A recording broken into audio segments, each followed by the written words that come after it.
میرے نبی نے فرمایا ہاں عمر میرے بعد ایک آدمی آئے گا، اس کا نام ہوگا اویس، اور وہ کرن کی شاخ سے ہوگا، اس سے دعا کرانا۔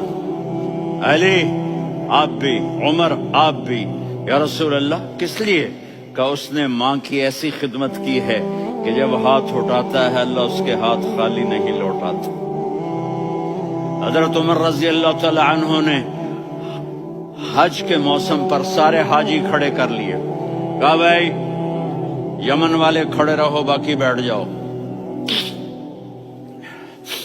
تو بیٹھ گئے۔ پھر فرمایا کہ یمن والے بیٹھ جاؤ، قرن والے کھڑے رہ جاؤ۔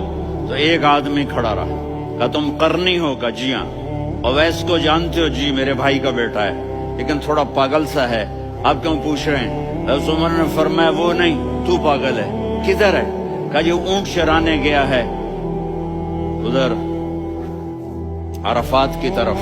تو آپ نے حضرت علی کو ساتھ لیا اور دوڑ لگائی سواری پر۔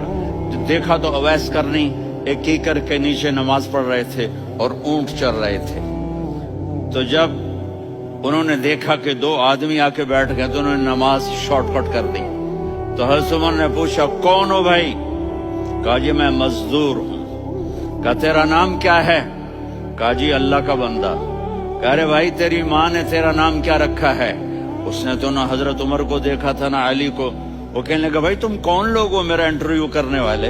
یہ تو میں اپنی زبان میں کہہ رہا ہوں۔ تو حضرت علی بولے کہ بھائی یہ ہیں امیر المومنین عمر بن خطاب اور میں ہوں علی بن ابی طالب۔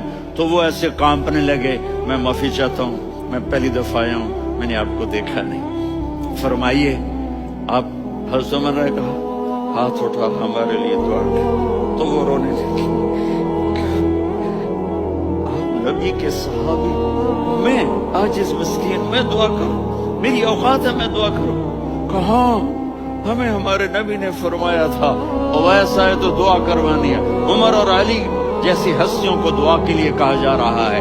پیچھے تہجد ہے؟ نہیں۔